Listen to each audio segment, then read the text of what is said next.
Dobrý den, vítám vás v naší 4. lekce kalanetiky. Dnes se zaměříme na posilování břišního svalstva. Nejprve si uděláme úvodní protažení sedu. Chytneme si holeně, nadechneme a s výdechem protáhneme si pomaličku svaly zad.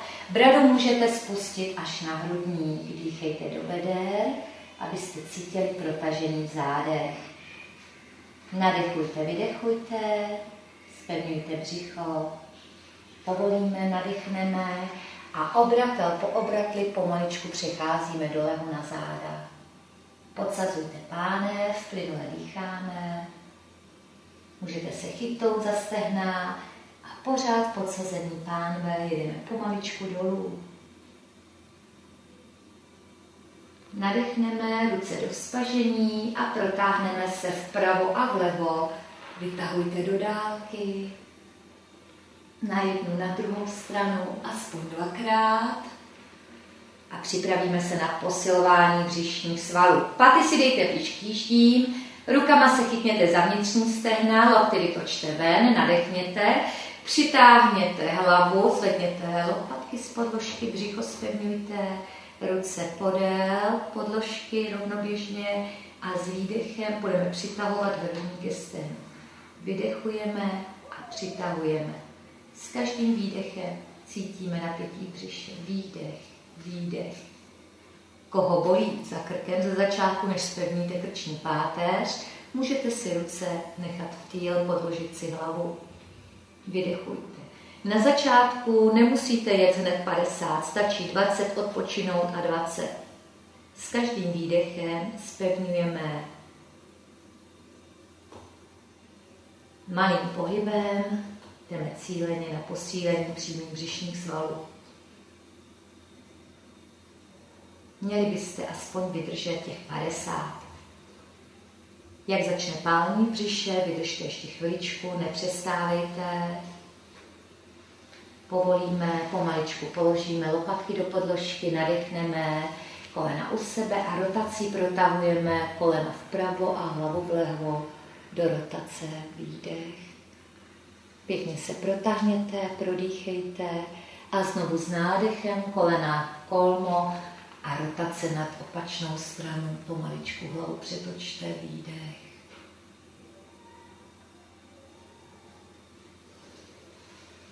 S druhým cvikem necháme si jednu nohu u hýždě, druhou přednoženou, chytneme obouma rukama stehno, nadechujeme a s výdechem přitahujeme lopatky, zvedáme z podložky, hrudník ke stehnu. Ruce jsou rovnoběžné s podložkou a přitahujeme s výdechem hrudník ke stehnu. Jedeme zase 20 až 50 opakování. Břicho je zpevněné, pokud vás bolí za krkem, můžete si podložit paží. Výdech, výdech, výdech.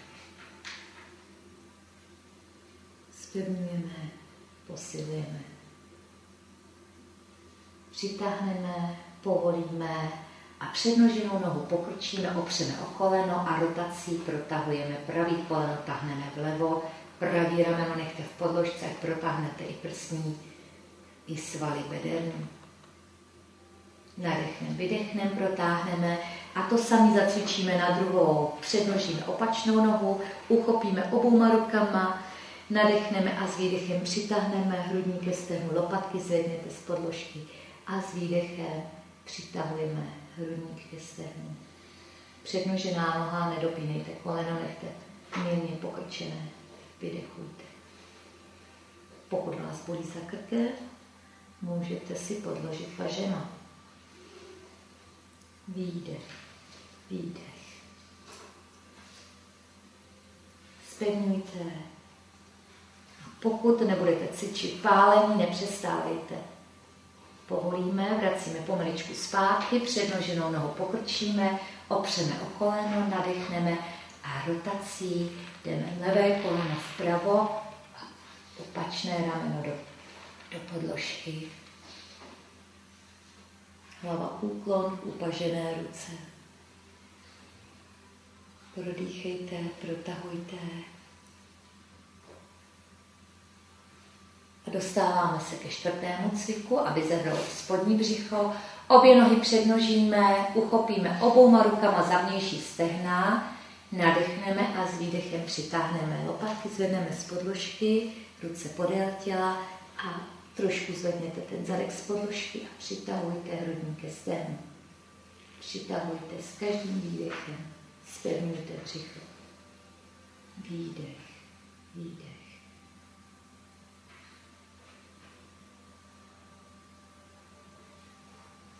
Pokud bolí za krkem, dejte si ruce a vydržte ještě chvilku posilovat, dokud vás nezačne pálit břicho. Povolte a protahujte. Chytněte si holeně, tlačte do dlaní, protahujte bedra. Povolte a zadek zvedněte z podložky a čelo ke kolenům, ještě se protáhněte. Povolte a uvolněte. Přitahujte kolena a oddalujte. Uvolňujte bedenní páteř. Nádech a výdech. Přitahujte, oddalujte. A na druhou stranu nádech a výdech.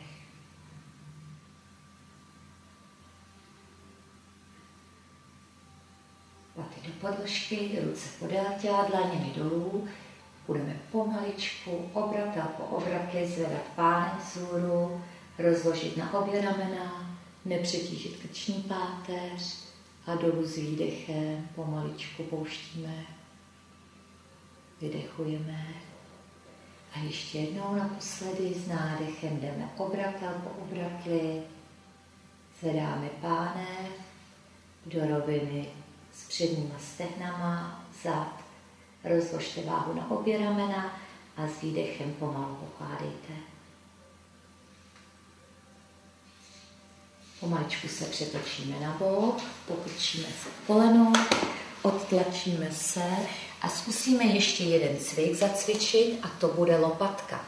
Lopatka je náročná na ty přední stehna, takže je dobrý, abyste si vyzkoušeli, jakou máte sílu. Takže zkusíme oběma rukama do spažení, spojíme a pomaličku půjdeme, kolena jsou mírně od sebe, pánev spouštíme nad paty. A těsně nad patama, jako když máte z pánve lopatku, nabíráme a jdeme nahoru. Zopakujeme ještě jednou nádech, spouštíme ještě nad paty a těsně nad nimi jako lopatkou, když chcete něco nabrat, podsazujete a jdete nahoru. Při tomto cvičení vytahujte víc ty ruce vzhůru, aby se vám to lépe cvičilo. Takže když zvládnete v úvodu 2-3 lopatky, je to úplně skvělý. Pokud byste chtěli přidat, můžete ještě nad patama pomaličku dělat kroužky pánví. Nevysazujte, spíš hodně podsazujte do stran a vpřed. Můžete dělat 3 kroužky vpravo a 3 kroužky vlevo. Uvolníme, vyklepáme nohy. Pomaličku protáhneme, sedneme na paty, ruce ve vzpažení a výdech. Dýchejte do beder, nadechujte, vydechujte, protahujte. Ruce si dejte vpravo mimo podložku a zkuste přesednout zadek na opačnou stranu, s výdechem protahujte. Nádech, výdech. A to samý na druhou stranu, paže mimo podložku a zase s výdechem zadek, jako když chcete přesednout na opačnou stranu. Pomaličku ruce si dejte vedle kolen a protažení nártu. Zvedneme jenom kolena, máme pod sebou prsty, zepřete se. Povolíme, sedneme na paty, pokud se vám to nepodaří, zůstaňte na špičkách, přitáhněte a pomaličku jdeme nahoru. Zadek je nahoře, ruce jsou volně vyvěšené a jenom vpravo a vlevo zkusíme máchat rukama, aby jsme ještě protáhli bederní páteř. Nadechujte, vydechujte, hlava, krk volně a obratel po obratli pomaličku jdeme do stoje.